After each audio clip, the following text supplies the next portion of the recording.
हरे कृष्णा सुधी भक्तबृंद आज रविवार सन्ध्याकालीन नामहट्ट उत्सव बुलार तुलसीर चक साप्ताहिक नामहट्टे आज आमरा बसेছি प्रति रविवार सन्ध्याय साप्ताहिक नामहट्टे समवेत भक्तबृंद सबाई एसे हाजिर हो गेছে आमादेर जय राधा माधव कीर्तन मंगलाचरण एगुलो हो गेছে এখন আমরা হরিকথায় প্রবেশ করছি। তো দেখেন আমরা এই যে নাম করলাম এই নামের মহিমা দু চার কথা বলি তাহলে বুঝতে পারবেন। যেমন কোনো জ্বরের ওষুধ আপনি খাচ্ছেন কিন্তু ওষুধটা কিভাবে তৈরি হয়েছে কিভাবে কাজ হচ্ছে শরীরে গিয়ে আপনি কি জানেন? তাহলে জানেন না কিন্তু খাচ্ছেন ওটা কাজ হয়ে যাচ্ছে। তাহলে না জানলেও ওষুধ কাজ করবে।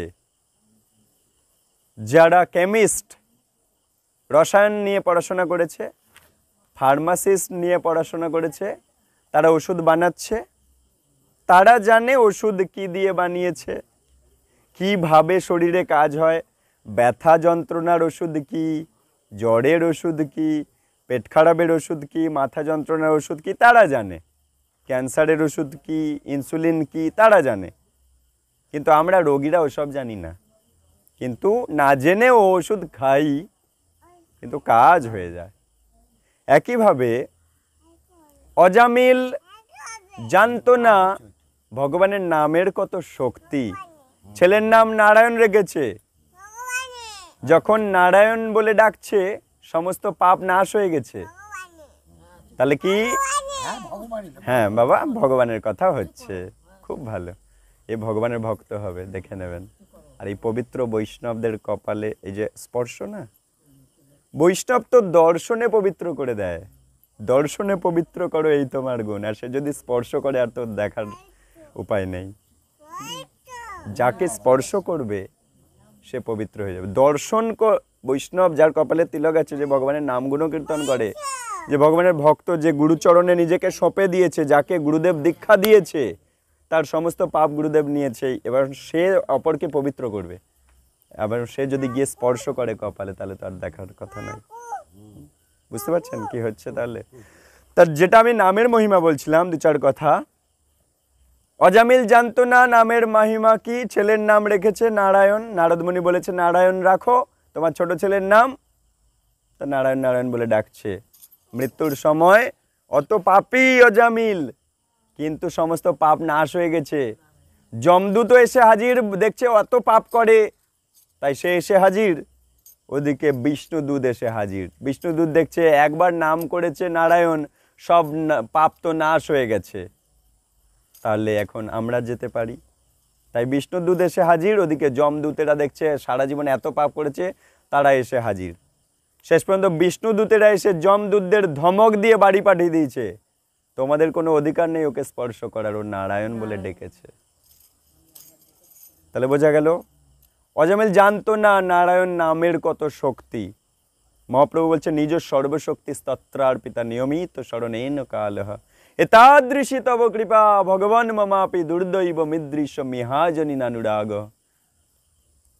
মহাপ্রভু বলছে তুমি তোমার নিজের সব শক্তি ওই নামের মধ্যে অর্পণ করে দিয়েছো। সব শক্তি যদি নামের মধ্যে অর্পণ করে থাকে ভগবান আর সেই নাম আমরা উচ্চারণ করে আমাদের হরিকথায় প্রবেশ করছি সারা দিনে যে যা কিছু খেয়েছি যা পাপ কার্য করেছি যা অন্যায় কার্য করেছি সমস্ত কিন্তু এই মুহূর্তে ডিলিট হয়ে গেছে কারণ আমরা নিরপরাধে ভগবানের নাম নিয়েছি। জানি না নাম নিলে কি হয় কিন্তু নাম নিয়েছি প্রভু বলেছে নিতে নিয়েছি কিন্তু নামের ফলে সব পাপ কিন্তু নাশ হয়ে গেছে কারণ এই মুহূর্তে বসে তো আর পাপ কার্য করছি না যা করেছিলাম আগে সেগুলো ডিলিট হয়ে গেল আবার বাড়ি গিয়ে যদি পাপ কর্ম করবো আবার জমা হলো কিন্তু এই মুহূর্তে যে আমি নিষ্পাপ হয়ে গেলাম কিন্তু ভগবানের নাম একবার নামে ভগবানের সমস্ত সব শক্তি দেওয়া আছে তাই ভগবানের নাম একবার যদি কেউ নেয় তার সমস্ত পাপ নাশ হয়ে যায়। ঠিক আছে সমস্ত পাপ নাশ হয় সমস্ত কামনা পূরণ হয় আর কৃষ্ণ প্রেম লাভ হয়। যে যত নাম নেবে তার কৃষ্ণ প্রেম তত জাগবে। তাই অজামিলের উদাহরণ বুঝলাম। আর উদাহরণ আমাদের দস্যু রত্নাকর প্রচুর পাপকর্ম করত, এত ব্রাহ্মণ হত্যা করেছে যে ব্রাহ্মণদের পৈতা জমা হয়ে 4টে সেই গরুর গাড়ি ভর্তি হয়ে গেছে, পৈতা জমা হয়ে। তাহলে কত ডেড বডি, ব্রাহ্মণদেরকে এত মেরেছে। সেই দস্যু রত্নাকর নারদ মুনির কৃপায়, যখন তার লীলাগুলো আপনারা জানেন, যখন বাবা মা স্ত্রী পুত্রর কাছে গিয়ে জিজ্ঞাসা করছে পাপ নেবে কিনা, সেই লীলা আপনারা জানেন, তখন বলছে কেউ নেবে না, পাপ নিজেকেই নিতে হবে। ভয় পেয়ে গেছে, তাহলে উপায় দেখাও কিভাবে পাপ নাশ হবে। বলছে তুমি রাম রাম জপ করো, তাহলে ভগবানের নাম, সমস্ত পাপ নাশ হয়ে যাবে। সেই রাম রাম জপ করতে পারছে না, মরা মরা বলছে, কিন্তু রাম রাম মরা মরা বলতে বলতে একসময় রাম বলছে। সেই রাম নামের শক্তিতে সমস্ত পাপ নাশ হয়ে গিয়ে, হরি বল হরি বল, রাম নামের শক্তিতে সেই দস্যু রত্নাকর এত ব্রাহ্মণ হত্যা করেছে, সমস্ত পাপ নাশ হয়ে গিয়ে তার হৃদয় পবিত্র হয়ে গিয়ে হৃদয়ে রামচন্দ্র ভগবানের লীলা প্রকাশ পেয়েছে। রাম ভগবানের আসার 60,000 বছর আগে রামায়ণ লেখা হয়েছে। তাহলে ভগবানের নাম আমাদের সমস্ত পাপ নাশ করে, হৃদয় পবিত্র করে, হৃদয়ে ভগবানের লীলা স্ফুরিত হয়, কৃষ্ণ প্রেম স্ফুরিত হয়।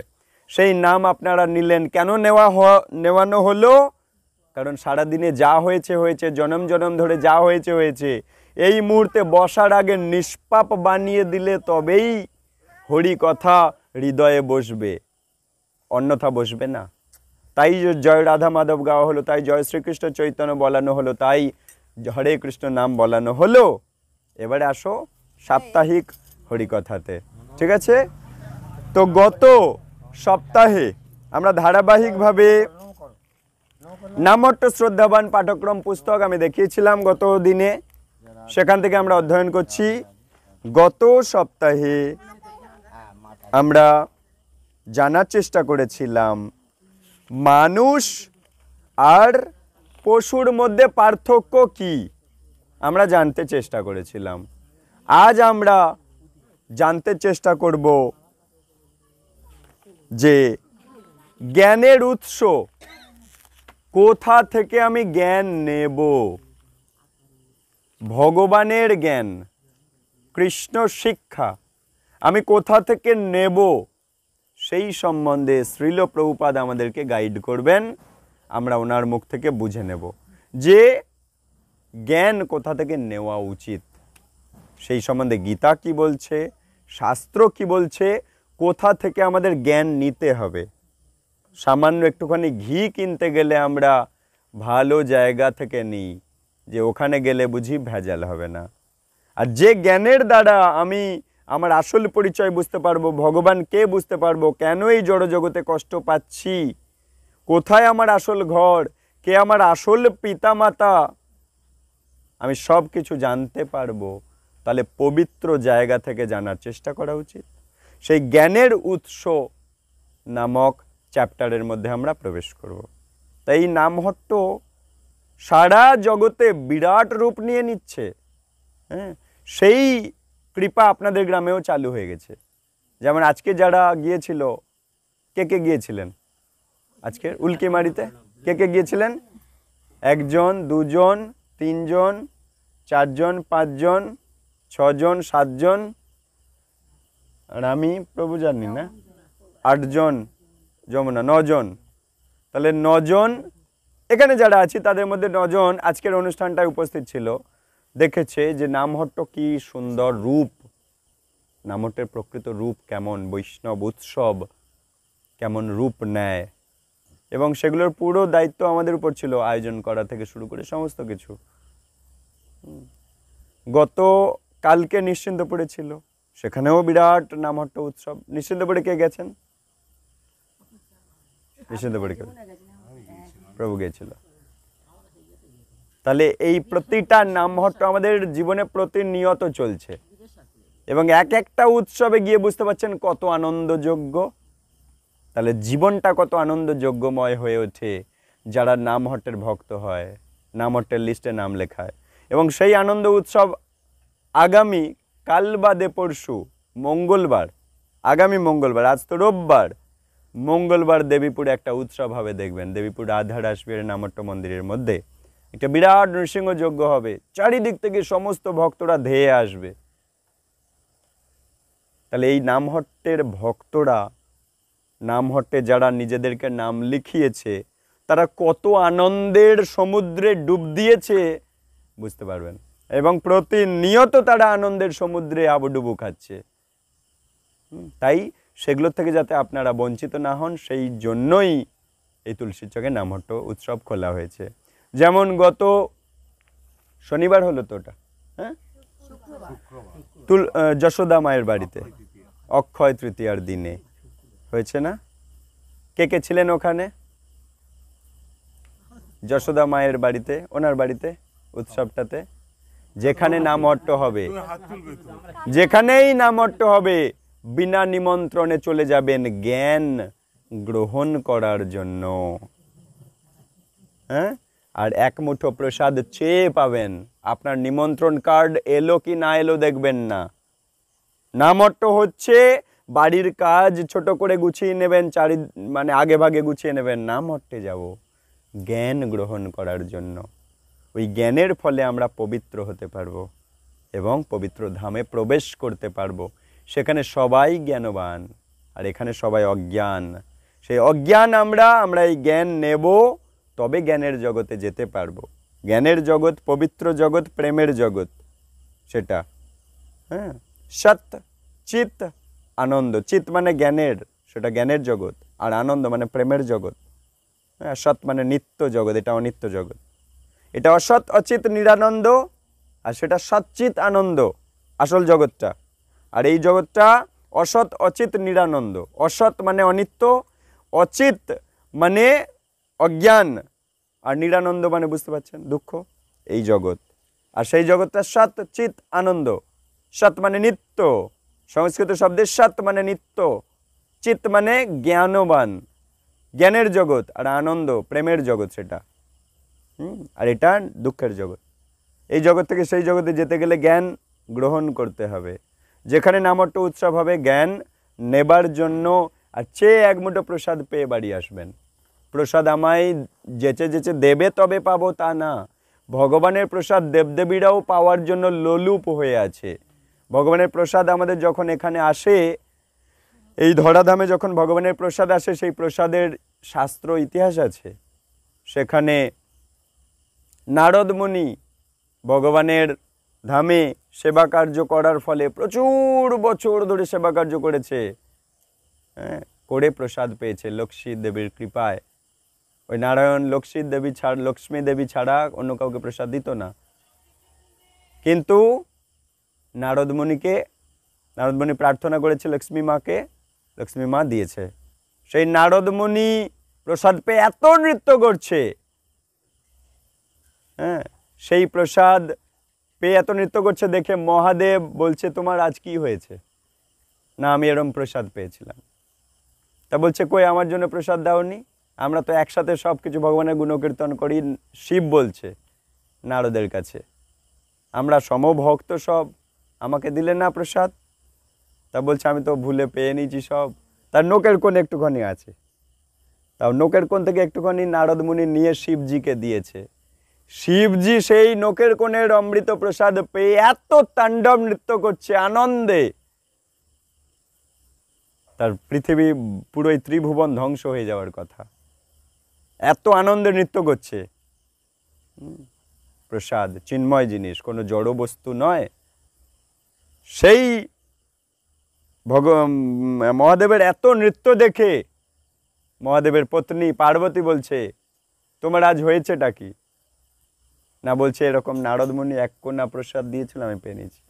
তা বলছে, আমি তোমার অর্ধাঙ্গিনী, তুমি আমায় দিলে না? ওই এক কোনার মধ্যে অর্ধেক তুমি আমাকে কই দিলে না? বলে খুব রাগ করছে। তখন নারায়ণ এবং লক্ষ্মী দেবী তারা তখন এই বিমলা দেবী, এই পার্বতীকে কথা দিয়েছিল যে ঠিক আছে প্রসাদ পাঠানো হবে। আর মাতা পার্বতী তখন বলছে, কেবল আমি প্রসাদ পেতে চাই না, আমার এই জড় জগতের সমস্ত সন্তানগুলো, দেবী দুর্গা, পার্বতী বলছে আমার এই সমস্ত সন্তান যাতে প্রসাদ পায় সেই ব্যবস্থা করো। সেই জন্য জগন্নাথ মহাপ্রসাদ দিয়েছে। এবং সেই মহাপ্রসাদ বিমল জগন্নাথ পুরী ধামে জগন্নাথের মন্দিরের পিছনে বিমলা দেবী আছে, পার্বতী দুর্গা আর কি, সেই বিমলা দেবীর কাছে যাবে, জগন্নাথের হয়ে বিমলা দেবীর কাছে যাবে, তারপর আনন্দবাজারে ওই প্রসাদ বেরোবে, সবাই তখন পাবে। বোঝা গেল? এই হচ্ছে প্রসাদের ইতিহাস। তাই প্রসাদ আমায় দেবে কি দেবে না ওরম ভাববেন না, চেয়ে নেবেন, আমাকে একটু প্রসাদ দেন।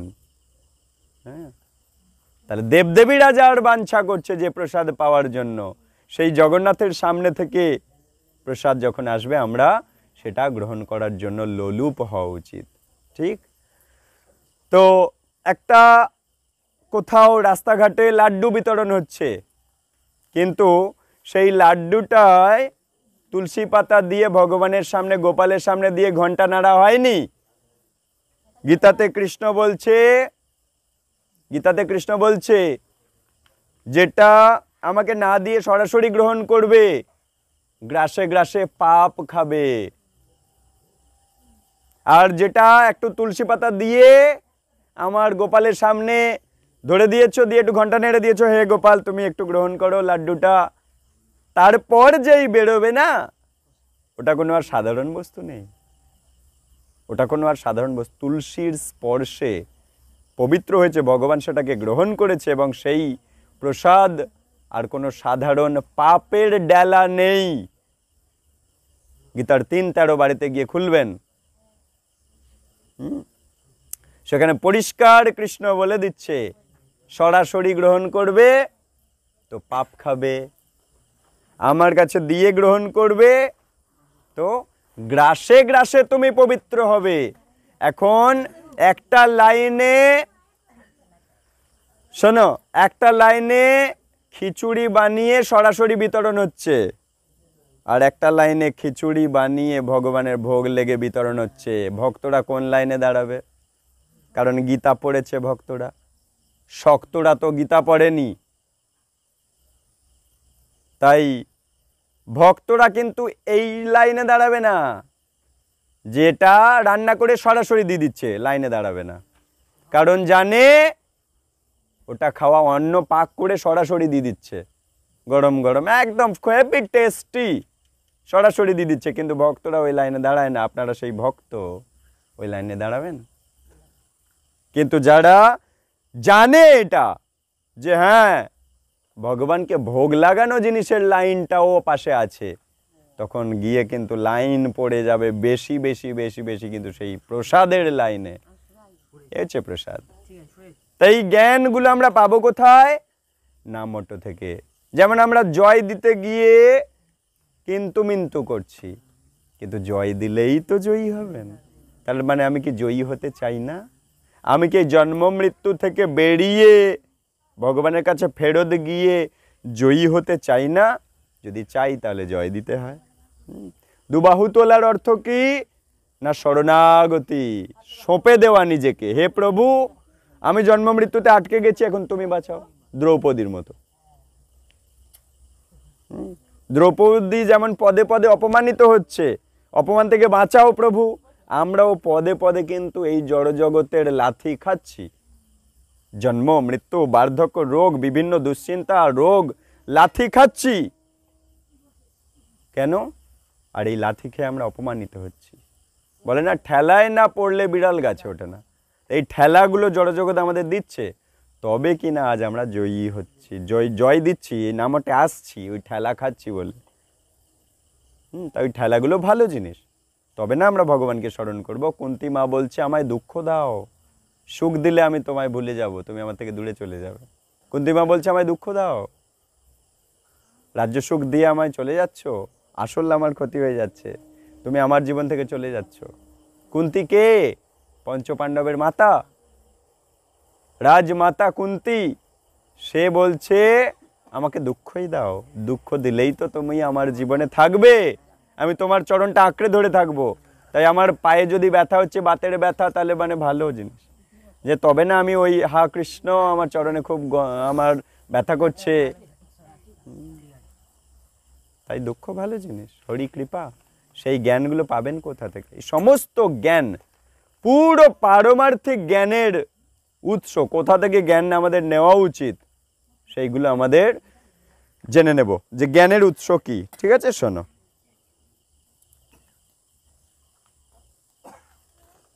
খুব মন দিয়ে শুনবেন, একটু হয়তো কঠিন হতে পারে, আমি আলোচনা করে ভেঙে বলে দেব সব। আচ্ছা,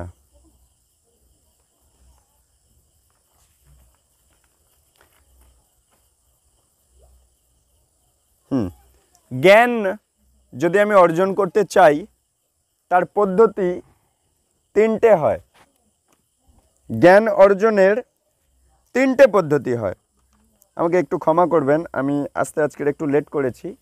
তুলসী আরতি বা গৌড় আরতিতে জয়েন করতে পারলাম না, কারণ আমার অলরেডি উল্কিমারির অনুষ্ঠানটা পুরো অ্যারেঞ্জের দায়িত্ব ছিল, তো অনেক বড় উৎসব। তো সেখান থেকে ফিরে আমার খুব হেডেক হচ্ছিল, মাথা যন্ত্রণা করছিল, যার ফলে বিশ্রাম নিচ্ছিলাম। ওই জন্য বলি, প্রভু আপনি তুলসী আরতি গৌড় আরতিটা করুন, আমি জাস্ট একটু পরেই যাচ্ছি, ঠিক আছে, আধ ঘন্টা বিশ্রাম নিয়ে যাচ্ছি, সেজন্য আসলাম। শোনেন, তো জ্ঞান অর্জনের তিনটে পদ্ধতি আছে: প্রত্যক্ষ, অনুমান আর শ্রুতি। প্রত্যক্ষ মানে চোখে দেখব তবে বিশ্বাস করব, অনুমান মানে কিছু অনুমান করে, আর শ্রুতি মানে শ্রবণ করে। তিনটে পদ্ধতির দ্বারা আমরা জ্ঞান অর্জন করতে পারি। বলছে প্রত্যক্ষ মানে কি, শোনো, খুব মন দিয়ে শুনবেন সবাই। ইন্দ্রিয়গুলোর সাহায্যে অর্জিত জ্ঞান। ইন্দ্রিয় কি কি? চোখ, কান, নাক, জিভ, ত্বক, এগুলোকে বলে ইন্দ্রিয়। ইন্দ্রিয় থেকে অর্জন করা জ্ঞানকে বলে প্রত্যক্ষ জ্ঞান, মানে সরাসরিভাবে জ্ঞান অর্জন করা। চোখ দিয়ে কিছু দেখলাম যে পাতাগুলো সবুজ হয়, তাহলে এটা একটা জ্ঞান। হ্যাঁ, মেঘগুলো এরকম কালো কালো হয়ে আছে, এত কালো হয়ে আছে এক্ষুনি বৃষ্টি হবে, তাহলে আমি মেঘের রং দেখে বুঝতে পারছি এবার বৃষ্টি হবে।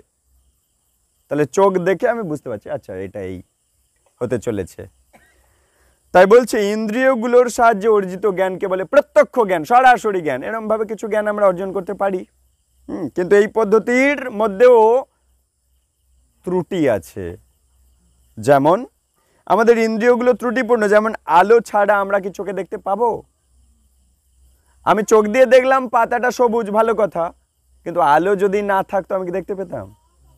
তার মানে চোখ, কান বা নাক বা জিভ বা ত্বক, যেমন আমি এখানে কথা বলছি কিন্তু ওই পাশের বাড়ির লোকগুলো কি শুনতে পাচ্ছে? তাহলে কান ওদেরও আছে, কিন্তু ওরা কি শুনতে পাচ্ছে? পাচ্ছে না। তার মানে দূরত্ব ওখানে ম্যাটার করছে, বেশি দূরে আছে বলে কান আবার শুনতে পাচ্ছে না। তাহলে চোখ দেখতে পাচ্ছে না আলো নেই বলে, বা ওই দেওয়ালের পিছনে কি আছে আমি কি দেখতে পাচ্ছি? দেখতে পাচ্ছি না। তাহলে হ্যাঁ, চোখ, কান, নাক, জিভ, ত্বক দিয়ে জ্ঞান পাওয়া যায় ঠিকই, কিন্তু চোখ, কান, নাক, জিভ, ত্বকেরও কিছু ভুল ত্রুটি হয়। হ্যাঁ, যেমন ওই রাস্তায় কেউ একটা কিছু বলল, সে হয়তো আমার গুণগান করলো, কিন্তু আমি দূর থেকে শুনতে পেয়ে মনে হলো যেন আমার গালি দিল। তাহলে কানের ভুল হয়, হ্যাঁ কি না হয়? আচ্ছা, তাই ভুল করার প্রবণতা আছে। আমরা সূর্যকে একটা ছোট থালার মতো দেখি, কিন্তু সূর্য কি থালা? সূর্য কি সোনার থালা? সূর্য বিরাট গোলক পিণ্ড, গোলাকার, কিন্তু আমরা দেখি সোনার থালার মতো। তাহলে কি তাই? তাহলে চোখের ভুল হয়। তাহলে এই যে প্রত্যক্ষ পদ্ধতি, যা দেখবো তবে মানবো, এটাতে ভুল আছে, প্রমাণ হয়ে গেল। হ্যাঁ, প্রমাদ বা বিভ্রম, যেমন মরীচিকা দেখা, মরুভূমিতে মরীচিকা দেখছি, বা মনে করেন রেল লাইন দিয়ে যাচ্ছেন, গরমের তাপে যেন মনে হচ্ছে জল রেল লাইনে, একটা দেখবেন একটা তাপ যেন উঠছে, যেন মনে হচ্ছে জল থই থই করছে। মরুভূমিতে ওই রকম হয়, যেন মনে হচ্ছে খুব বালির ওপরে জল দেখা যাচ্ছে, ওই তো জল। তৃষ্ণার্ত, এদিকে মরুভূমিতে সবাই তো তৃষ্ণার্ত, জলের অভাবে প্রচন্ড তাপে সে মরুভূমি দিয়ে হেঁটে যাচ্ছে, মনে হচ্ছে ওই সামনেই গেলেই জল পাবো বুঝি, কিন্তু সত্যিই কি জল? তাহলে চোখেরও ভুল হচ্ছে। তাই কেবল চোখ দিয়েই দেখবো তবে মানবো ও কথা বললে চলবে না। যেমন আপনি বাতাস কি দেখতে পাচ্ছেন? কেউ দেখা যাচ্ছে না, কিন্তু আছে তো। তাহলে দেখবো তবে মানবো ও কথা বললে হবে না। এই যে সরাসরি প্রত্যক্ষ, আমি দেখবো তবে মানবো নইলে মানবো না, ও ধারণার দ্বারা সব কিছু জানা যাবে না। ঠিক তেমনি আমি ভগবানকে নিজের চোখে দেখবো তবে মানবো, তার মানে ও বিদ্যের দ্বারা কিন্তু ভগবানকে আর জানাই হবে না। তাহলে কোনো দিন কস্মিন কালে আর ভগবানকে জানা হবে না।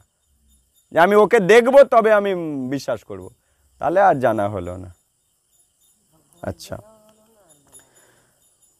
অনুমান। এবার দ্বিতীয় পদ্ধতি, তাহলে প্রত্যক্ষ পদ্ধতি, যে সরাসরি আমার চোখ কান নাক বা জিভ বা ত্বক দিয়ে আমি দেখবো বুঝবো তবে আমি বিশ্বাস করব, নইলে বিশ্বাস করব না। এইটাকে বলে প্রত্যক্ষ জ্ঞান অর্জনের পদ্ধতি। এটাতেও তার মানে ভুল আছে।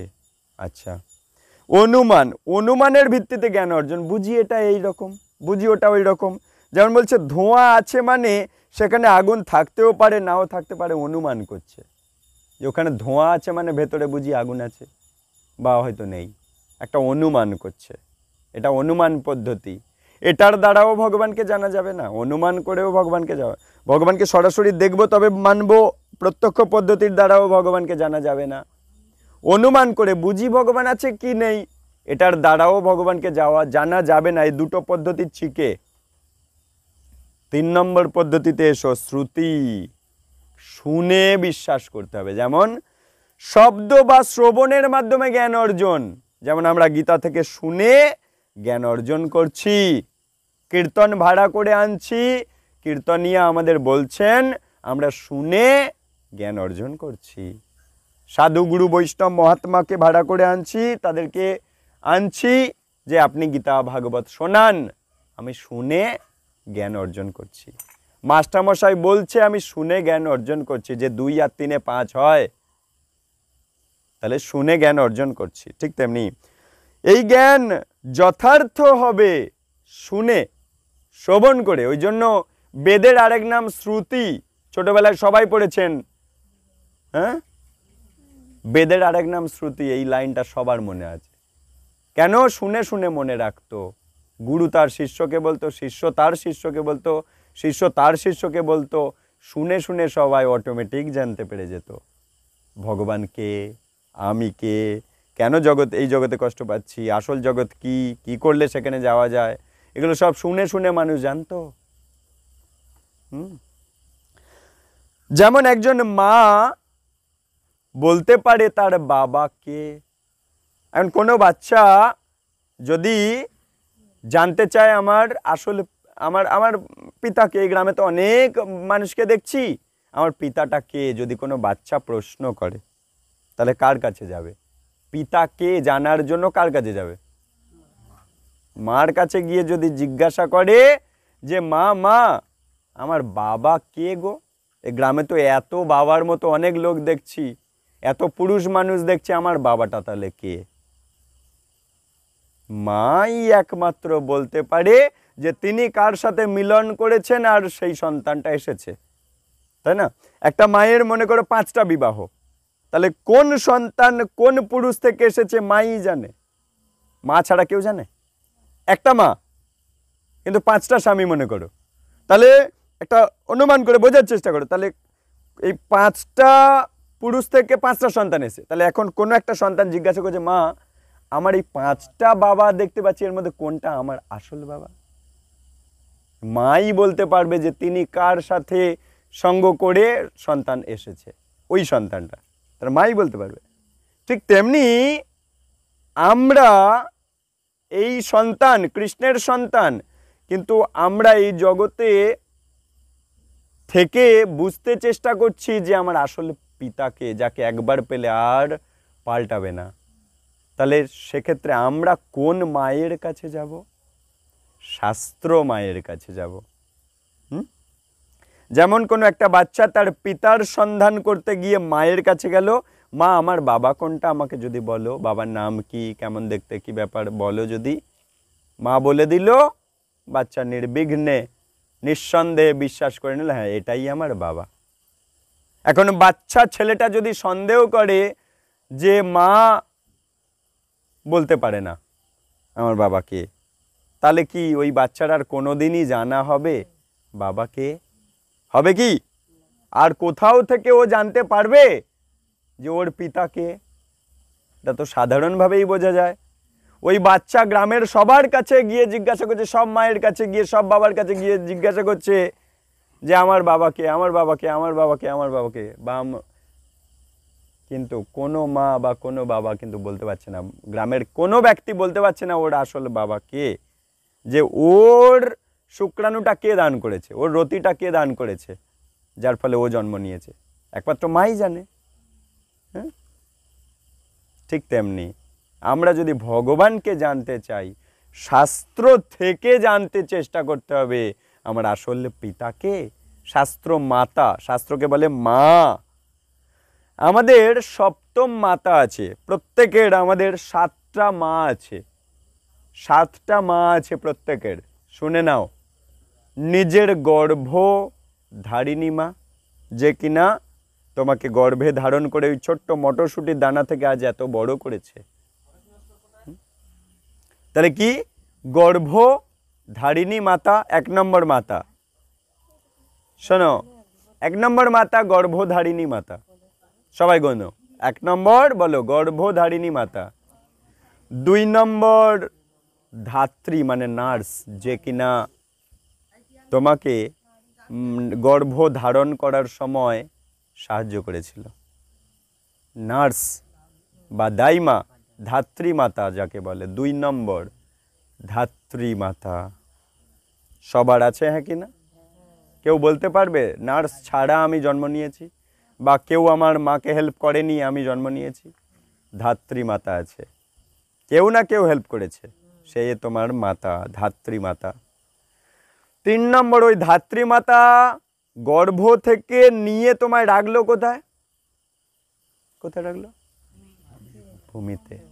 ভূমাতা। কার কোলে বসে তুমি হরিকথা শুনছো? ভূমাতা। কার অন্ন পেয়ে তুমি বড় হচ্ছ? ভূমাতা। কার শাকসবজি পেয়ে বড় হচ্ছ? তাহলে ভূমাতার বুকের দুধ পেয়েই তো বড় হচ্ছ, তাই না? তাহলে গর্ভধারিণী মায়ের বুকের দুধ যেমন পেয়েছো, ভূমাতার সম্পদও কিন্তু তুমি পাচ্ছ। তাই ভূমাতার ওপরে বসে তুমি হরিকথা শুনতে গেলে এই হরিকথা সে নিতে পারবে যে ভূমাতাকে প্রণাম করে বসবে, মাথা ভূমাতাতে ঠেকাবে আর হরিকথার আসরে বসবে। এটাই নিয়ম, এটাই শ্রদ্ধা। ভগবান গীতাতে বলছেন শ্রদ্ধাবান লভতে জ্ঞানম। যেই ভূমাতাকে শ্রদ্ধা করে পিতার কথা শুনতে বসবে সে পিতার কথা জানতে পারবে। যেমন একটা সন্তান তার পিতাকে চিনতে চাইছে, কে আমার পিতা। এখন মাকে যদি সম্মান না করে, মাকে যদি শ্রদ্ধা না করে, তাহলে মায়ের কথা কি ওর বিশ্বাস হবে? হবে না। তাই মায়ের প্রতি যদি ওর শ্রদ্ধা থাকে, মা যা বলবে যে এটা তোমার পিতা, এমন দেখতে, এমন নাম, এই জায়গায় বাড়ি, সব তার বিশ্বাস হয়ে যাবে। মার প্রতি যদি শ্রদ্ধা থাকে, পিতার সম্বন্ধে বিশ্বাস হয়ে যাবে। একইভাবে এই ভূমাতার প্রতি যদি আমাদের শ্রদ্ধা থাকে, তবে কিনা সেই পরম পিতার কথা আমরা, কৃষ্ণের কথা আমরা বুঝতে পারবো। শ্রদ্ধাবান লভতে জ্ঞানম। তাহলে 3 নম্বর মাতা হচ্ছে এই ভূমাতা, যার কোলে আমরা নিরন্তর হাঁটা চলাফেরা করছি। বোঝা গেল? 4 নম্বর এসো গোমাতা, যার দুগ্ধ পান করে তুমি এত হৃষ্টপুষ্ট হয়েছ। মা কদিন দুগ্ধ দান করেছিল? 2 বছর, 3 বছর, 1.5 বছর, কারুর 1 বছর, কারুর 6 মাস, কারুর 4 বছর, 5 বছর, 6 বছর। তারপর সারাটা জীবন আমরা দুগ্ধ পান করি। কার দুগ্ধ? গোমাতার দুগ্ধ। কেউ রোগী হয়ে গেছে, বলে ডাক্তারবাবু বলে ওকে ছানা খাওয়াও, ঘি খাওয়াও, মাখন খাওয়াও, দুধ খাওয়াও। তাহলে কার কৃপা? গোমাতার কৃপা। 4 নম্বর মাতা, শাস্ত্র আমাদের বলেছে আমাদের প্রত্যেকের 7 মাতা আছে, 7 মাতার সন্তান, 7 মাতার কৃপায় আমরা বড় হচ্ছি। 4 নম্বর গোমাতা গেল। ছোটবেলা থেকে তুমি মায়ের দুধ আর গোমাতার দুধ খেয়ে বড় হচ্ছ। বড় হয়ে এবারে তুমি কোথায় যাও? গুরু গৃহে, স্কুল পাঠশালায়, মানে শিক্ষকের কাছে যাও, গুরুদেবের কাছে যাও। গুরুদেবের যিনি পত্নী, ওই গুরু গৃহে গেলে তখন বাবা মা নিজের ঘর থেকে দূরে চলে যেত হতো গুরু গৃহে, এবং গুরু মাতাই তার দেখাশোনা করত। নিজের মা অনেক দূরে থাকতো, বাড়ি যাওয়ার উপায় ছিল না। যারা হোস্টেলে থাকে, কে দেখাশোনা করে? নিজের পিতামাতা অনেক দূরে থাকে, ওই হোস্টেল বা গুরু গৃহ ছিল। ওই গুরু মাতা আমাদের বড় করত, ছোট্ট বয়স থেকে বড় করত, গুরু মাতা। তাহলে 5 নম্বর মাতা, যে শিক্ষক, গুরুদেবের পত্নী হচ্ছে গুরু মাতা। বোঝা গেল? গুরুদেবের কাছে গেছি, গুরু মাতা আমায় যত্ন করছে, এই গুরু মাতা 5 নম্বর মাতা। 6 নম্বর মাতা হচ্ছে ওই গুরুদেবের কাছে গিয়ে আমি আমার আসল পিতা সম্বন্ধে জানতে চাইছি, সেই পিতার সন্ধান দিচ্ছে শাস্ত্র মাতা। 6 নম্বর শাস্ত্র মাতা, যে মাতা কিনা এই কৃষ্ণ আমার আসল পিতা, অহং বীজ প্রদ পিতা। কৃষ্ণ এই গীতাতে বলছে এই জীব আত্মা হচ্ছে একটা বীজ। যেমন মায়ের গর্ভের মধ্যে শুক্রাণু দেয় পিতা বা স্বামী, রতি দান করে, ওটা হচ্ছে বীজ দান করে। স্বামী তার স্ত্রীর গর্ভে বীজ দান করে, বা জমিতে বীজ ফেলার মতো, ধান ফেলার মতো ব্যাপারটা। তাই এই জন্য কে বলে গর্ভাধান সংস্কার, গর্ভে আধান প্রবেশ করানো। তাহলে কি মায়ের গর্ভটা জমি, তাতে বীজ দান করেন পিতা বা স্বামী আর কি, মানে পুরুষ বীজ দান করছে। ঠিক একইভাবে ভগবান কৃষ্ণ বলছে এই প্রকৃতি মাতার গর্ভে আমি বীজ প্রদান করেছি, এই আত্মাগুলো, এই সব এক একটা আত্মা। একটা পিঁপড়ে যাচ্ছে, একটা পোকা যাচ্ছে, সব আসলে আত্মা। খোলস আলাদা, আমার মানুষের খোলস, ওর ওই কি পোকা ওটা, পিঁপড়ে, হ্যাঁ এটা বাদল পোকা, ও ড্রেস আলাদা, কিন্তু আসলে আত্মা। ওই আত্মাটা বীজ কৃষ্ণ দিয়েছে। তাহলে যে বীজ দেয় সে পিতা, যেমন মায়ের গর্ভে যে বীজ দিয়েছে সেই তো পিতা, তাই না? ঠিক তেমনি তাহলে আমার যার কৃপায়, যার কথা শুনে আমি পরম পিতার চিনতে পারি। আর নকল পিতা সবাই, যারা চেঞ্জ হয়ে যাবে কয়েকটা বছর পরে, কয়েকটা বছরের পিতা অবশ্যই, কিন্তু কয়েকটা বছর পর পাল্টে যাবে, সে অন্য কারোর পিতা হয়ে যাবে, কারো সন্তান হয়ে যাবে, কারো দাদু হয়ে যাবে, আমি কারোর বাবা হয়ে যাব, আবার আমি মারা গেলে আবার আমি কারো সন্তান হয়ে যাব। তাহলে এই পিতামাতা চেঞ্জ হয়ে যাচ্ছে, কিন্তু এই পরম পিতামাতা রাধা কৃষ্ণ পরম পিতামাতা চেঞ্জ হবে না। এই পরম পিতা সম্বন্ধে যার কাছ থেকে জানতে পারি সে হচ্ছে শাস্ত্র মাতা, 6 নম্বর মাতা। আর 7ম মাতা কে জানো? রাজমাতা। রাজা সমাজের বাবা, আর রাজার পত্নী রাজমাতা সমাজের মাতা। প্রজা হচ্ছে সন্তান, সন্তানের বাবা মা হচ্ছে রাজা রানী। এটাই তো ছিল সমাজ। যেমন আজ আমাদের রাষ্ট্রপতি, ওই রকম তো সেই রাজমাতা, যার আন্ডারে আমরা প্রজা বা সন্তান হয়ে ঘুরে বেড়াই, সেই রাজমাতা আমাদের রক্ষা করেন প্রজাদের। এই ছিল তো রাজা সিস্টেম। রাজা, আদর্শ রাজা সমস্ত প্রজাদেরকে নিজের সন্তান রূপে লালন পালন করত, কখনো শাসন করত। এই তো রাজার কাজ। রাজা হচ্ছে ভগবানের প্রতিনিধি। ওই রাজমাতা হচ্ছে আমার 7 নম্বর মাতা। তাহলে প্রথম থেকে বলো গর্ভধারিণী মাতা, 2 ধাত্রী মাতা মানে নার্স, 3 ভূমাতা, 4 গো মাতা, 5 গুরু মাতা, 6 শাস্ত্র মাতা, 7 রাজমাতা। এই হচ্ছে আমাদের সবার 7 মাতা। ঠিক আছে? এই 7 মায়ের কাছে আমরা ঋণী কিন্তু। আর এই সমস্ত ঋণ চুকে যায় হরে কৃষ্ণ মহামন্ত্রের দ্বারা।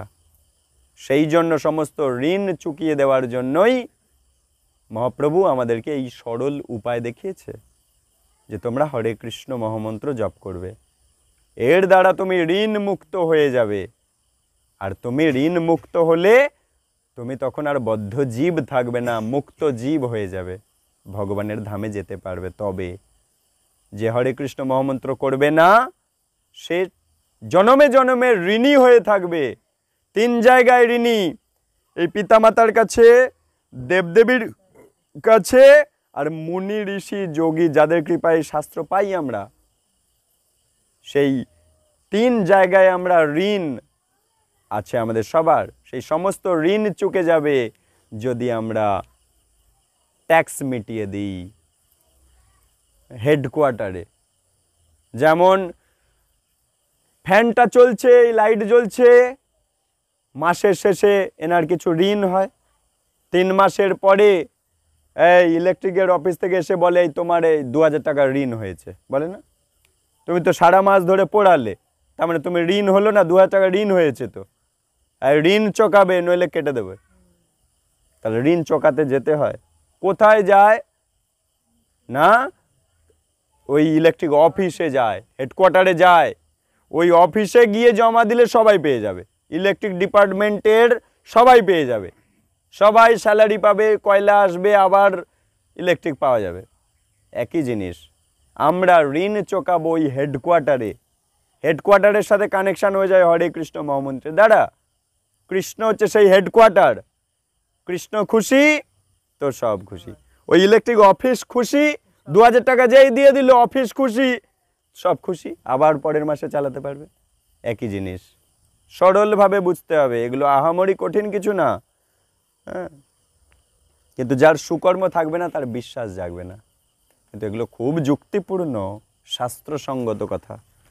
শোনো এরপরে, তাই বলছে যদি আমরা ভগবানকে জানতে চাই আর আমার আসল পরিচয় জানতে চাই, তাহলে এই কান আমাকে সেই পথ দেখাবে।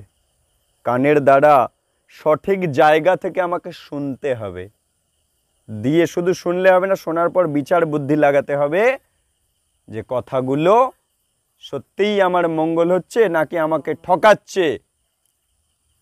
শুধু বলেছে কান দিয়ে শুনতে হবে আর বিশ্বাস করতে হবে না, কান দিয়ে শুনে বিচার করতে হবে যে প্রভু যে কথাগুলো বলল সত্যি কি আমার মঙ্গলজনক নাকি আমাদের ঠকাচ্ছে। বুঝতে হবে, যেখান থেকেই শুনুন না কেন বোঝার চেষ্টা করতে হবে সত্যি আমার মঙ্গলজনক কথা বলছে না আমাকে ঠকাচ্ছে, বুঝতে হবে, তারপর গ্রহণ করতে হবে হৃদয়ে। ঠিক আছে? যেমন একজন মাই শুধু বলতে পারেন তার সন্তানের পিতাকে, তেমনি একমাত্র বেদই বলতে পারে আত্মা কি জিনিস। এখন তুমি পাশের বাড়ি গিয়ে যদি জিজ্ঞাসা করো, আচ্ছা আমার ঠাকুরদাদা যে মরে গেল, ঠাকুরদাদার দেহ তো পড়েছিল, আত্মাটা কোথায় একটা চলে গেল, বলো না একটু আত্মা সম্বন্ধে। তা পাশের বাড়ির লোক, সে কোনোদিন শাস্ত্র পড়েনি, সে তোমায় বলবে কি করে যে আত্মা আসলে কি?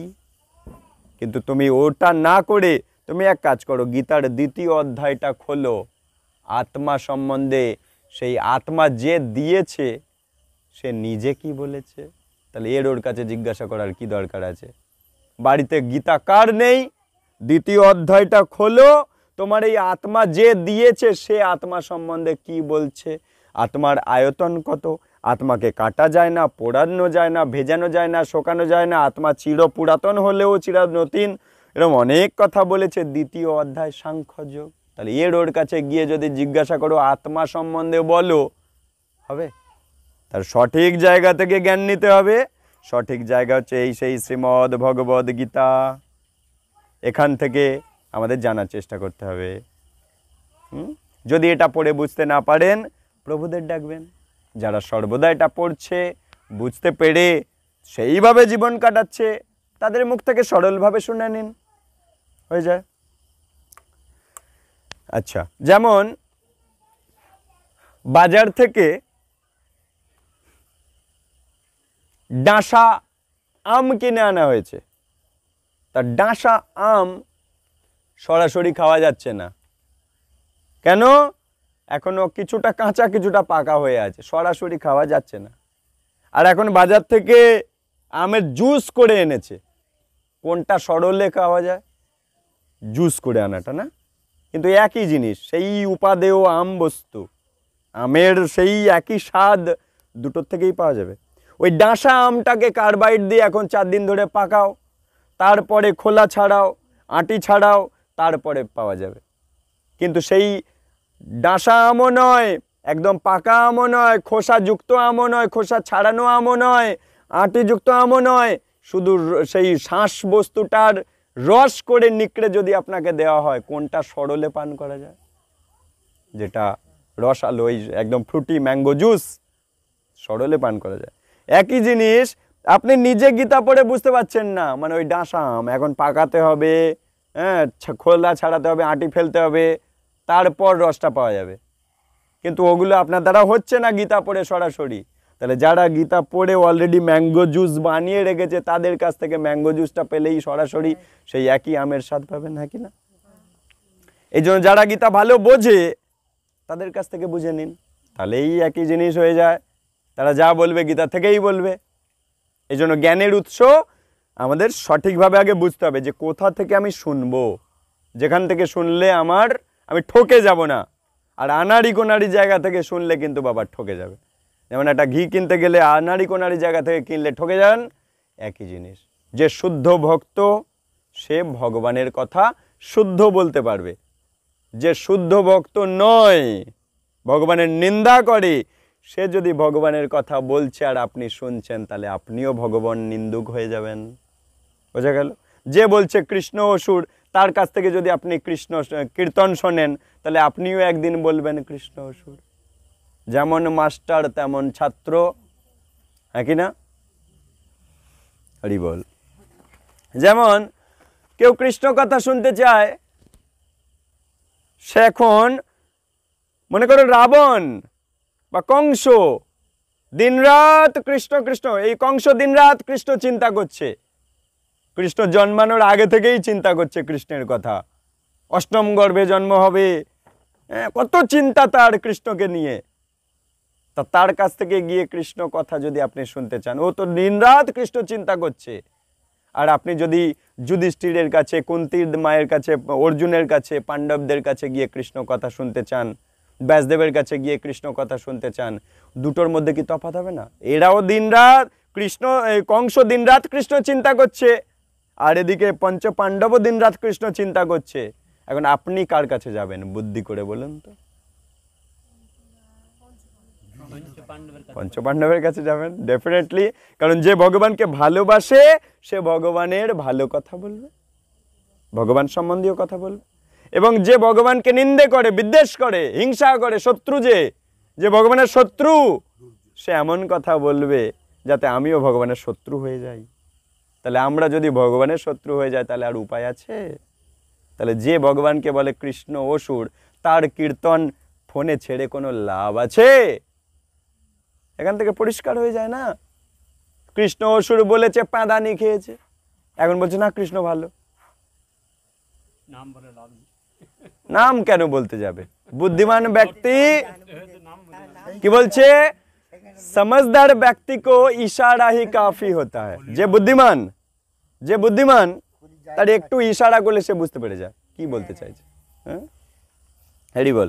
তা জ্ঞানের উৎস সম্বন্ধে, জ্ঞানের উৎস লোকজন দেখবেন এই জ্ঞানের উৎস চ্যাপ্টারটা এই জন্য দিয়েছে, যাতে করে জ্ঞান আমরা নেব, কিন্তু কোথা থেকে নেব বুঝে নেব।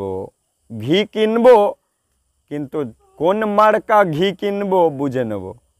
হ্যাঁ, ঠিক একই, যে এই জন্য যাতে আমরা ঠকে না যাই, জ্ঞান পেয়ে কৃষ্ণ বিদ্বেষী হওয়া যায়। কংসের জ্ঞান পেলে কৃষ্ণ বিদ্বেষী হয়ে যাব।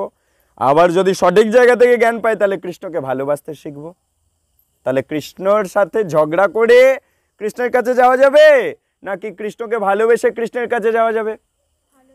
তাহলে যে কৃষ্ণকে ভালোবাসে তার কাছ থেকেই শুনতে হবে, তবে না আমার হৃদয়ে কৃষ্ণের প্রতি ভালোবাসা বাড়বে, তবে না কৃষ্ণের কাছে যেতে পারবো। আর যে কৃষ্ণকে ঘৃণা করে, হিংসা করে, তার সঙ্গ করলে কি কৃষ্ণর সম্বন্ধে ভালোবাসা আমার বাড়বে? ঘৃণা বাড়বে। তাহলে কৃষ্ণের সাথে ঘৃণা করে কৃষ্ণ ধামে কি কখনোই যাওয়া যাবে? তাহলে এই জন্ম মৃত্যুতে গড়াতেই হবে। তাই জলে থেকে কুমিরের সাথে বিবাদ করে কোনো লাভ নেই। এটা হচ্ছে সেই কৃষ্ণের জল, কৃষ্ণের সৃষ্টি, কৃষ্ণের সৃষ্টিতে থাকবো আর কৃষ্ণের সাথে বিবাদ করবো, ওটিতে চলবে না। জলে থেকে কুমিরের সাথে বিবাদ করা যায় কি? কুমিরের সাথে ভালোবাসা প্রদান করতে হয়, ভাবে থাকতে হয়, একই জিনিস, একদম একই জিনিস। এই পুরো সৃষ্টিটা হচ্ছে কৃষ্ণের, আর সেই কৃষ্ণের সৃষ্টিতে কৃষ্ণের সম্পদের মধ্যেই আমরা আছি। যার সম্পদ দুবেলা খাচ্ছি, এক একটা মুহূর্তে এই যে অক্সিজেন গ্রহণ করছি কৃষ্ণের সম্পদ, আর সেই কৃষ্ণকেই বলছি অসুর, কৃষ্ণকেই গাল দিচ্ছি। তাহলে কৃষ্ণ এই জনম জনম আমাকে ঘূর্ণি পাকে ঘোরাবে না তো কি করবে? কারণ আমি অভদ্র, যার খাই তার বদনাম করি। তাহলে অভদ্র, সেই অভদ্রতার কারণে জন্ম মৃত্যু আমার চলতেই থাকবে। তাই অভদ্রতা থেকে ভদ্রতা অর্থাৎ কৃষ্ণকে ভালোবাসা, যার কৃপা বিনা এক একটা মুহূর্ত আমার চলবে না। আমার এই আত্মাটাই তৈরি হয়েছে তার দেহ থেকে, তাহলে যার দেহ থেকে আমি তৈরি হলাম আর তাকেই বদনাম করছি, তাহলে কি হবে? এই জন্য জ্ঞানের উৎস চ্যাপ্টারটা দেওয়া হয়েছে, যে জ্ঞান আমি নেব কিন্তু কোথা থেকে নেব। এই জন্য গৌড়ীয় মঠ মিশনগুলো, এই যে ইস্কন, এইগুলোর থেকে শুদ্ধ মহাত্মা ভাগবত পাঠক যারা, সেই পাঠকদের মুখ থেকে ভগবানের কথা শুনতে হবে। তাহলে একদম খাঁটি অরিজিনাল জ্ঞান আপনি পাবেন। আর এদিক ওদিক করলে একদম বিপদগামী হবেন। এই জন্য ভাগবত পাঠ বেশি বেশি শুনবেন, এই তথাকথিত কীর্তন পালা শুনবেন না। এটা পয়সা নেয় এবং কীর্তন করে, যার ফলে গন্ডগোল হয়ে যায়। কিন্তু শুদ্ধ মহাত্মা যারা ভাগবত পাঠক, তাদের মুখ থেকে ভাগবত পাঠ শুনুন। এরা মহাত্মা, এদের মুখ থেকে ভাগবত পাঠগুলো শুনুন। যেখান সেখান থেকে জ্ঞান নিতে গেলেই গন্ডগোল হয়ে যাবে। দেখতে ঘি কিন্তু দূষিত ঘি, ঠিক একই জিনিস। জ্ঞান আমি নিতে চাই, ওই জন্য অরিজিনাল কোথা থেকে নেব, এই জন্য বলছে শাস্ত্র, সরাসরি শাস্ত্র খুলুন, শাস্ত্র কি বলছে সেখান থেকে নিন, এর ওর তার জিজ্ঞাসা করার দরকার নেই। শোনো এবার প্রভুপাদ কি বলছে শোনো। এটা 6 নভেম্বর 1972 বৃন্দাবনে, বৃন্দাবন চেনো, সেখানে শ্রীমদ্ ভাগবতের প্রবচন দিচ্ছিলেন শ্রীমদ্ ভাগবতম থেকে। শ্রীমদ্ ভাগবতের প্রথম স্কন্দ 2 নম্বর অধ্যায় 26 নম্বর শ্লোক, 1-2-26। শ্রীমদ্ এই ভাগবতে যিনি কিনা ব্যাসদেব রচনা করেছেন, সেই শ্রীমদ্ ভাগবতমের 1-2-26 এই শ্লোক সম্বন্ধে ভেঙে বলছিলেন শ্রীল প্রভুপাদ বৃন্দাবনে বসে 1972 সাল 6 নভেম্বর। শোনো, সেই শ্লোক থেকে প্রভুপাদ বলছে, এই মনুষ্য জন্মে জীবনের প্রকৃত অর্থ হলো জড় জগতের অন্ধকার থেকে বেরিয়ে আসা। যারা অজ্ঞান তারা আসলে অন্ধকারে আছে, যারা জ্ঞান তারা আসলে আলোর জগতে আছে। আচ্ছা, একটা বাড়িতে ইলেকট্রিক চলে গেল, হ্যাঁ, মনে করো 5 দিন 6 দিন ইলেকট্রিক নেই, আলো পাচ্ছ না, ভালো লাগছে? ভালো লাগছে কি? তাহলে অন্ধকার কারো প্রিয় নয়। হৃদয় অন্ধকার হয়ে আছে অজ্ঞানতার কারণে, সেই অন্ধকার এই জন্য প্রিয় নয়। যেই কারেন্ট আসে অমনি আমরা আনন্দিত হয়ে যাই। একইভাবে এই জ্ঞান আপনারা পেতে লাগছেন, কারেন্ট এসছে, হৃদয়ে অন্ধকার হয়েছিল, কার লাইট এসছে, তাহলে আনন্দ হচ্ছে না? হচ্ছে না? এই জ্ঞান পেয়ে কি খুব দুঃখ হচ্ছে? কার কার দুঃখ হচ্ছে হাত তোলো। বাড়ি ইলেকট্রিক এসে লাইট জ্বলেছে, ফ্যান চলছে, কার দুঃখ হয়? আলো যেই আসে আনন্দ হয়, আলো আনন্দের। একইভাবে হৃদয়ে জ্ঞানের আলো আমাকে আনন্দই দান করবে। পরিষ্কার বোঝা যাচ্ছে, সরল ভাষায়, সরল ভাষায়। যাই হোক, শোনো, এই মনুষ্য জন্মে জীবনের প্রকৃত অর্থ হলো জড় জগতের অন্ধকার থেকে বেরিয়ে আসা। এই জড় জগৎটা যেখানটা আমরা জন্মাচ্ছি মরছি, এটাও কিন্তু আসলে এই দেখো অন্ধকার। এটা কিন্তু আসল জগতের আসল পরিচয়, এই জড় জগতের আসল পরিচয় এই অন্ধকার। এই যে আমরা রাত্রে খোলা আকাশের নিচে বসে আছি, পুরো অন্ধকার না? এই মিচিমিচি ইলেকট্রিকের আলোই আমাদের আলোকিত করছে, কিন্তু বাকি তো আসলে তো অন্ধকার। আর এটাই জড়জগতের আসল পরিচয়। মাঝে মাঝে সূর্যরূপী মশাল আসছে, আলো পাচ্ছি, আবার যেই চলে যাচ্ছে সেই অন্ধকার। তার মানে অরিজিনালি অন্ধকার এই জড়জগৎটা।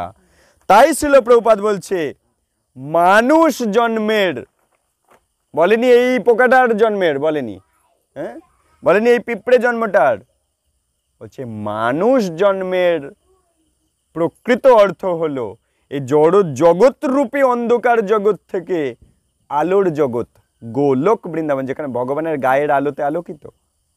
সেখানে কারেন্ট যায় না, সেখানে সূর্যচন্দ্র লাগে না, এই বিদ্যুৎ লাগে না। এগুলো গীতাতে আসবো, যখন আমি গীতার মধ্যে প্রবেশ করবো, এই বইটা হয়ে গেলে গীতাতে ঢুকে যাব, তখন বুঝতে পারবেন। নতদ্ভাসয়তে সূর্য ন শশাঙ্ক ন পাবকঃ। গীতাতে কৃষ্ণ বলছে আমার সেই পরম ধাম সম্বন্ধে, কৃষ্ণ তার আসল ঘর সম্বন্ধে বলছে, বলছে সেই ঘরকে আলোকিত করার জন্য সূর্য লাগে না। নতদ্ভাসয়তে সূর্য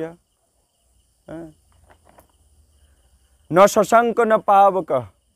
সেখানে পাবক চন্দ্র, শশাঙ্ক মানে চাঁদ, পাবক মানে বিদ্যুৎ, এগুলো লাগে না। সেখানে সূর্য লাগে না আলোকিত করার জন্য, চাঁদ লাগে না আলোকিত করার জন্য, সেখানে তড়িৎ লাগে না আলোকিত করার জন্য। সেটাই আমার পরম ধাম। যদ্গত্তা ন নিবর্তন্তে তদ্ধাম পরমং মম। সেই ধাম হচ্ছে আমার আসল ধাম, যে ধামে গেলে আর ফেরত আসতে হবে না। যদ্গত্তা ন নিবর্তন্তে, যেখানে গেলে, গত্তা মানে যেখানে গেলে, যদ্গত্তা মানে যেখানে গেলে, যদ্গত্তা ন নিবর্তন্তে, আর ফেরত আসতে হবে না। ন নিবর্তন্তে, পুনরায় এখানে ফেরত আসতে হবে না এই অন্ধকার জগতে। তদ্ধাম পরমং মম, মম মানে আমার, পরমং পরম ধাম, তদ্ধাম সেই ধাম, পরমং মম, ধামটা কেমন না পরম ধাম। কার? মম, কৃষ্ণ বলছে আমার সেই ধাম।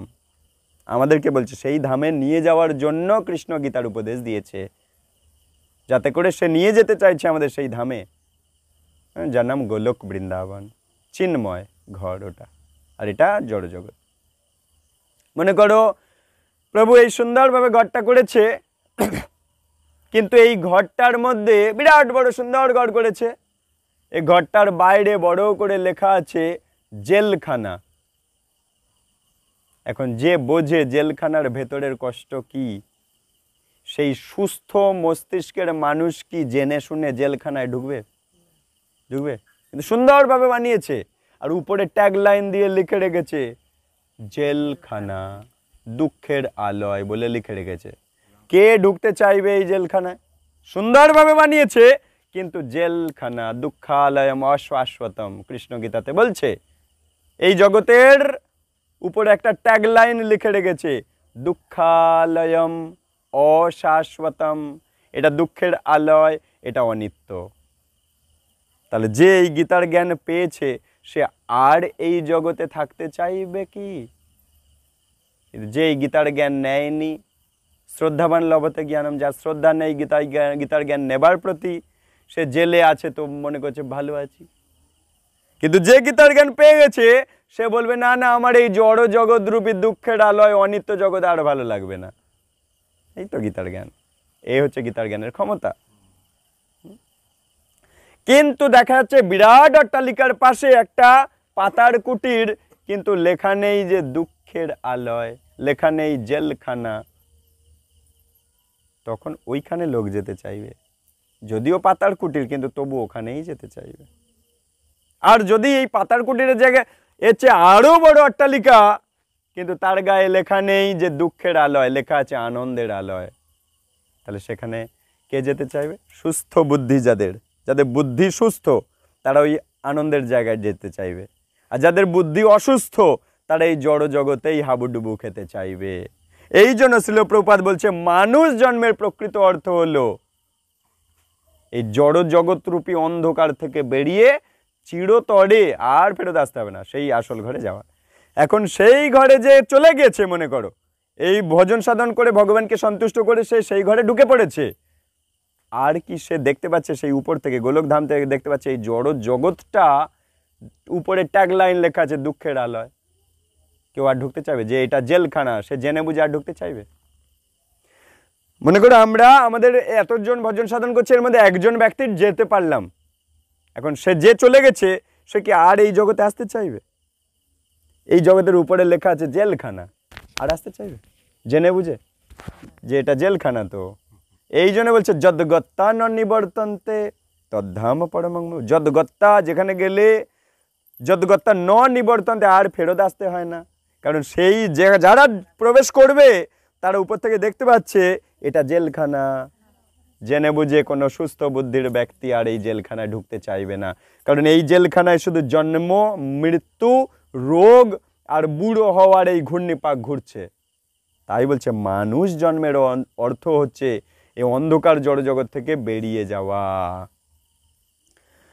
তমসমা জ্যোতির্গময়, বেদ বলছে, যেমন এটা বেদের এই এই এই কথাটা এক্স্যাক্টলি অরিজিৎ সিং এর একটা সঙ্গের মধ্যে আছে, তমসম জ্যোতির্গময়, একটা সং আছে যারা জানে। তাহলে অরিজিৎ সিংও যদি বলছে তাহলে আর কিসের অবিশ্বাস? এটা বেদের জ্ঞান। তমসম জ্যোতির্গময়, তমস মানে এই তামস অন্ধকার জড় জগৎ থেকে, তমস মানে অন্ধকার, তমসম জ্যোতির্গময়, সেই জ্যোতির জগতে যাওয়ার জন্য চেষ্টা করো।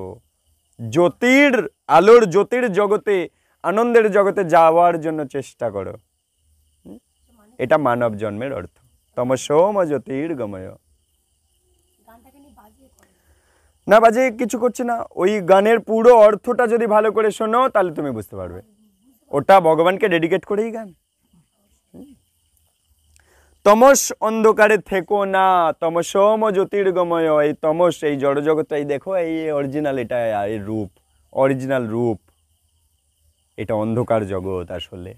কিন্তু কৃষ্ণ দয়াময়, কৃষ্ণ কৃপা করে তার একটা বৃহৎ রূপ ধারণ করেছে, বিরাট পুরুষ। সেই বিরাট পুরুষের দুটো চোখ হচ্ছে সূর্য আর চন্দ্র। এই বিরাট পুরুষ সম্বন্ধে আপনারা এই গীতার থেকেই জানতে পারবেন। ওটা হচ্ছে আপনার বিশ্বরূপ দর্শন যোগ। সেখানে বুঝতে পারবেন এই সূর্য চন্দ্র হচ্ছে আসলে ভগবান একটা রূপ ধারণ করেছে। কৃষ্ণ গোলক বৃন্দাবন আছে, তার একটা রূপ হচ্ছে এই জড়জগৎকে চালনা করার জন্য একটা রূপ এসে হাজির হয়েছে, সেটা হচ্ছে বিরাট রূপ, যাকে বলে বিশ্বরূপ। সেই বিরাট রূপ, বিশ্বরূপের দুটো চোখ হচ্ছে সূর্য চন্দ্র।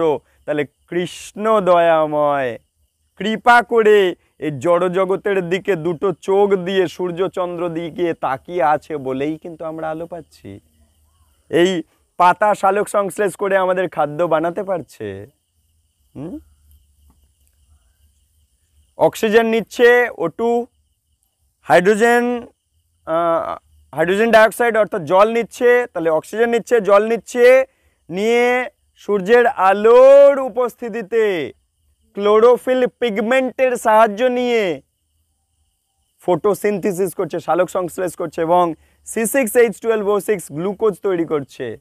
প্লাস ওদিকে কার্বন ডাইঅক্সাইড নিচ্ছিল আর এদিকে অক্সিজেন তৈরি করছে। তাহলে কার্বন ডাইঅক্সাইড নিচ্ছে, জল নিচ্ছে, সূর্যের আলো নিচ্ছে, আর সালোক সংশ্লেষ পদ্ধতি হচ্ছে যার ফলে কিনা আমাদের গ্লুকোজ রূপে খাদ্য তৈরি হচ্ছে আর অক্সিজেন তৈরি হচ্ছে, সেই অক্সিজেন আমরা পাচ্ছি।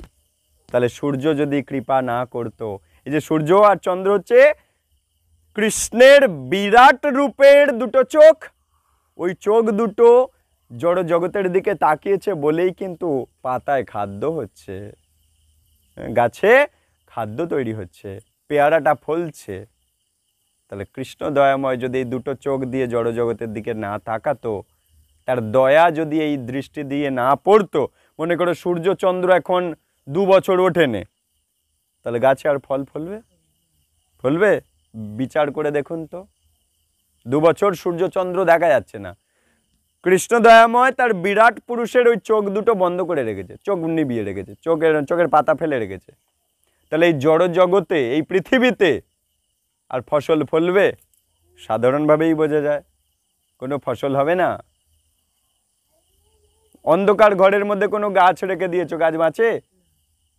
তাহলে এই সারা এখন 2 বছর ধরো রাত হয়ে আছে, তার মানে কি অন্ধকার ঘরের মধ্যেই তো গাছ আছে, গাছ বাঁচবে? কদিন বাঁচবে?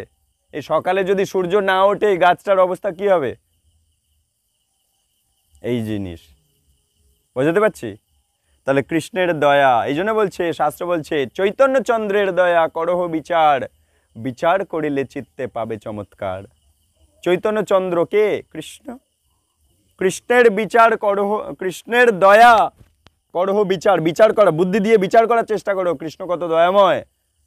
আর বিচার যদি করার চেষ্টা করো চিত্তে পাবে চমৎকার, তুমি বুঝতে পারবে যে কৃষ্ণ কত দয়া করছে, তাই তার দয়ায় বেঁচে আছি।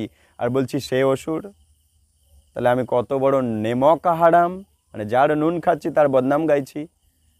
তাহলে বদলে কি হওয়া উচিত? যদি আমি ভদ্র হই, সভ্য ব্যক্তি হই, আমার বুদ্ধি যদি সুস্থ থাকে, তাহলে যার নুন খাচ্ছি তার গুণগান করা উচিত না?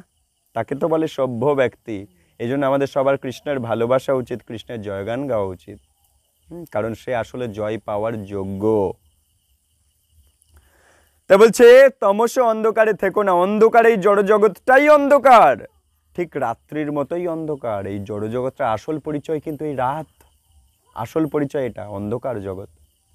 আসলে এই জড়জগৎ অন্ধকারেই ছিল, যেহেতু এখানে সূর্যের আলো আছে তাই আমরা পরস্পর দেখতে পাই। সৃষ্টি লীলা শ্রীমদ্ ভাগবতমে আছে, সৃষ্টি যখন হয়ে গেল, ব্রহ্মাকে নির্দেশ দিল, সৃষ্টি বানালো। এখন ভগবান দেখতে চাইছে সৃষ্টিটা কেমন তুমি বানালে আমি দেখি। সেই ব্রহ্মার বানানো সৃষ্টি ভগবান কৃপা করে দেখতে চাইছে। আসলে ওই দেখাটাও কৃপা দৃষ্টি। ভগবান যেই চোখ খুললো, ওই বিরাট পুরুষের সূর্য চন্দ্রের চোখ দুটো মেললো, আর এই জড়জগৎ আলোকিত হলো। দেখতে পাচ্ছে ব্রহ্মাজি কি বানিয়েছে, তুলসী গাছ কেমন, পেঁপে গাছ কেমন, পেয়ারা গাছ কেমন বানিয়েছে ব্রহ্মাজি। সমস্ত এই মানুষ জনম, এই স্ত্রী পুরুষ, এই পিঁপড়ে ফড়িং কেমন বানিয়েছে, সব কৃষ্ণ দেখতে পাচ্ছে সূর্য চন্দ্রের রূপে। এই দুটো বিরাট পুরুষের দুটো চোখ আলোকিত হলো, জড়জগৎ আলোকিত হয়ে গেল, চোখ যেই মেলল। বোঝা যাচ্ছে? এ হচ্ছে কৃষ্ণের দয়া। এই জড়জগৎ আসলে অন্ধকার এবং অজ্ঞানতা হৃদয়ের অন্ধকার। এই জন্য পিতামাতা চায় বাচ্চা স্কুলে যাক, ভালো স্কুলে যাক, যাতে হৃদয়ের অন্ধকার ভালোভাবে দূর হয়ে যাক। কত খরচা করে হৃদয়ের অন্ধকার দূর করে দেওয়ার জন্য বাচ্চাকে? না খরচা করে সব টাকা ব্যাংকে রেখে দিতে পারতো তো, বাচ্চাটা সারা জীবন বসে খাবে। কিন্তু তা না করে বাবা মা বলে কি যে আমি পড়াশোনা করতে পারিনি, ঠকেছি, আমার বাচ্চাটা যেন না ঠকে, ও জ্ঞান পাক। তাই জ্ঞানের স্কুলে ভর্তি করে দেয়, দামি দামি স্কুলে ভর্তি করে দেয়, কত টাকা খরচা করে। তার মানে বাবা মা বুঝেছে জ্ঞান পেলে কি লাভ আর না পেলে কি লোকসান। বাবা মা পায়নি বলে বাবা মা চেষ্টা করছে আমার বাচ্চাটা জ্ঞান পাক, পয়সা খরচা হয় হোক, আমার বাচ্চাটাকে সুন্দর পড়াশোনা শিক্ষা দেব, আমি যে ভুল করেছি যেন আর আমার বাচ্চা ভুল না করে। সেই জন্য বাবা মা খরচা করে জ্ঞানের স্কুলে পাঠায়। কেন না করে সারা জীবন বাবা মা ইনকাম করে বাচ্চাটার নামে লিখে দিতে পারতো তো। তা না করে বাচ্চাটার ওই ছোট বয়সে, জ্ঞান অর্জন করার বয়সে স্কুলেই পাঠায়, টাকাগুলো ব্যাংকে জমা রাখে না, টাকাগুলো খরচা করে শিক্ষা দান করার ব্যবস্থা করে, শিক্ষা গ্রহণ করার ব্যবস্থা করে পিতামাতা। একই জিনিস কৃষ্ণ সেই গীতার জ্ঞান দিতে এসেছে এই জন্য, যে এই জ্ঞান তুমি নাও, তাহলে তোমার হৃদয় থেকে অন্ধকার চলে যাবে। আর না নিলে পিতামাতা জানে আমি জ্ঞান পাইনি, স্কুল কলেজে যাইনি, যে পারে ঠকিয়ে নেয়। হ্যাঁ, যে পিতামাতা স্কুলে যায়নি সেই বাবা এখন কোনো জমি কিনতে গেছে, দেখবেন গ্রামের অন্যান্য ঠক মানুষরা, বুদ্ধিমান মানুষেরা, ও জমি কিনতে গেছে, ও তো পড়াশোনা জানে না, ঠকিয়ে নেয়। এমন অনেক উদাহরণ আছে, এক জমি 3বার 4বার দাম দিয়ে কিনতে বাধ্য হয়েছে, কারণ সে পড়াশোনা জানে না বলে, জ্ঞান নেই বলে। একইভাবে এই মানব জন্ম বারবার এসেও খোয়া যাচ্ছে, এই গীতার জ্ঞান আমরা নিইনি বলে। বুঝতে পারলাম? যে পড়াশোনা করেনি, স্কুলে যায়নি, তাকে একটা জমি বারবার কিনতে হয়েছে পরিশ্রম করে। বলে না এমন পিতামাতার কথা শোনোনি? আমি তো শুনেছি আমার দাদুর কথা, আমার নিজের মায়ের বাবার কথা। আমার মাসিমণি বলতো যে ওই দাদু ওই জমিটা 3বার ধরে কিনেছে, কারণ উনি পড়াশোনা জানতো না বলে ঠকিয়ে নিয়েছে। ঠিক তেমনি এই জ্ঞান, এই গীতার জ্ঞান যদি আমরা না নেব, তাহলে মানব জন্ম এই পেয়েও নষ্ট হয়ে যাবে, পেয়ে নষ্ট হয়ে যাবে, পেয়েও নষ্ট হয়ে যাবে, বারবার মানব জন্ম পাওয়ার জন্য অপেক্ষা করতে হবে, তাহলে অত ঘুরতে হবে 84 লক্ষ জনই, এ হচ্ছে গন্ডগোল। এই জন্য গীতার জ্ঞান নিতে হবে। তাই একটুখানি বলে আমি ছেড়ে দেব। শোনো, এই জড়জগৎ আসলে অন্ধকার এবং অজ্ঞানতাও অন্ধকার, অজ্ঞানতা, হৃদয়ের অজ্ঞানতা অন্ধকার। আমরা জানি না জীবনের লক্ষ্য কি, এটা অজ্ঞানতা। আমরা ভুলে গেছি মানুষ জীবনের উদ্দেশ্যটা কি। পশু পাখিও খাচ্ছে, ঘুমাচ্ছে, ভয় পাচ্ছে, বংশবৃদ্ধি করছে, আমি মানুষ হয়েও খাচ্ছি, ঘুমাচ্ছি, ভয় পাচ্ছি, বংশবৃদ্ধি করছি, কেবল তার চেয়ে বেশি এই জড়জগৎ থেকে, এই অন্ধকার জগৎ থেকে আলোর জগতে, আনন্দের জগতে, দুঃখের জগৎ থেকে আনন্দের জগতে বেরোনোর চেষ্টা করলাম না, তার মানে ওই পশুর সাথে আমার মানুষের মধ্যে কোনো তফাৎ নেই। গত ক্লাসে সেটা আমরা শিখেছি, মানুষ আর পশুর মধ্যে তফাৎ কি। তাই প্রতিনিয়ত ক্লাসটা মেনটেন করলে আপনারা বুঝতে পারবেন, ঠিক আছে? তাই বলছে, তাই সারা জগৎটাই অন্ধকার। বেদের শিক্ষা হলো অন্ধকারে থেকো না, এসো আলোয় এসো। ওই গানটা সবাই শুনবে বাড়িতে গিয়ে, অরিজিৎ সিং এর ওই গানটা,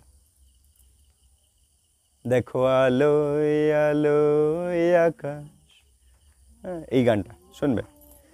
অন্ধকারে থেকো না, এসো আলোয় এসো। হ্যাঁ, ওই ভজনটা শুনবে। এর জন্য সেই শিক্ষারই দরকার, এর জন্য সেই শিক্ষারই দরকার যার নাম মুক্তি, যা আমাদের অজ্ঞানতার অন্ধকার থেকে, জড়জগতের অন্ধকার থেকে আলোয় নিয়ে আসবে। এই জন্য যে এই নামটে যোগদান করে এবং কয়েকটা ক্লাস করে, সে বুঝতে পেরে যায়, এই রে আমার জীবনে এতগুলো বছর বৃথা গেছিল। তখন ভক্ত হওয়ার পর, জ্ঞান পাওয়ার পর সে নিজেই বলে যে আমি আগের জন্মে তো মৃত ব্যক্তি হয়েছিলাম, আমি ভক্তি জীবনে এসে আমি নতুন প্রাণ পেয়েছি, সবাই বলে। এবং সে নিজে বলবে আরো কথা, আপনারাও বলবেন কদিন পরে, যারা বেশি দিন ভক্তি জীবনে ঢুকেছে তারা আজ বলছে, আর আপনারাও কয়েকটা দিন পরে আপনারাও বলবেন যে গত বছরগুলোতে আমি মরেছিলাম, দুঃখে ছিলাম, এখন আনন্দের ঘরে ঢুকেছি, জ্ঞানের ঘরে ঢুকেছি। আপনারাই বলবেন, আমি বলতে হবে না। তারা বলতে থাকছে যে ইস, যদি আগে পেতাম নামহট্ট, আগে যদি আমাদের গ্রামে নামহট্ট হরি কথা কেউ বলতো, তাহলে আমাদের জীবন আরো আগে থেকে পবিত্র হয়ে যেত, আরো আগে থেকে শুধরে যেত। এই হচ্ছে ভক্তি জীবন, জ্ঞানের জগৎ, আনন্দের জগৎ।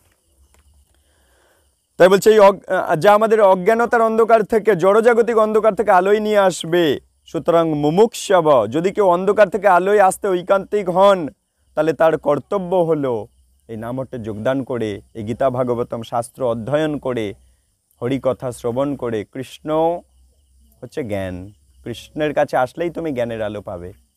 আর কৃষ্ণের থেকে দূরে চলে গেলে অন্ধকার, অজ্ঞানের অন্ধকার। যেমন ঘর থেকে বাইরে যদি বেরো, সূর্যের কাছে যদি আসো, সূর্যের আলো পাবে। আর যদি বলো না আমি সূর্যের কাছে যাব না, তাহলে অন্ধকারে বসে থাকো।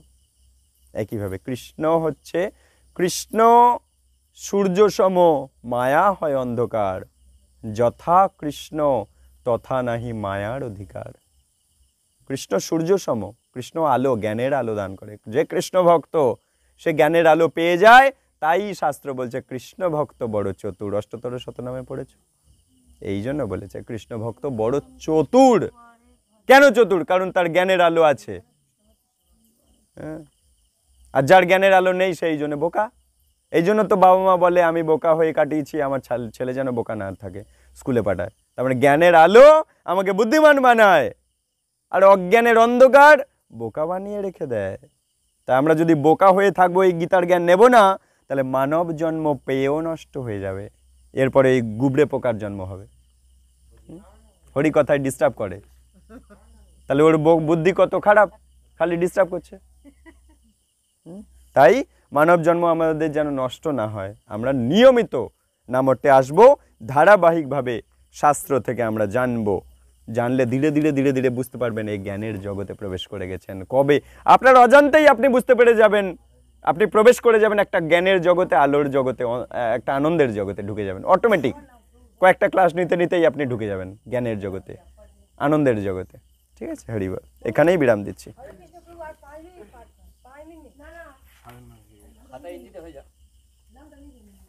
আচ্ছা, সে ও লিখুক না, তাতে প্রসাদ দেন না, অসুবিধা কি আছে? হরি বল। কিছু ভুল ত্রুটি অপরাধ হলে নিজের সন্তান মনে করে ক্ষমা করে দেবেন। হরি বল। বাঞ্ছা কল্পতরুভ্যাস্য কৃপা সিন্ধুভ্যেব চ পতিতানাং পাবনেভ্যো বৈষ্ণবেভ্যো নমো নমঃ। অনন্ত অনন্ত কোটি ভক্ত বৈষ্ণব বৈষ্ণব বৃন্দ কি জয়, সমবেত ভক্ত বৃন্দ কি জয়। হরি গুরু বৈষ্ণব সন্তুষ্ট হোক। হরি ওম তৎসৎ, হরি ওম তৎসৎ, হরি ওম।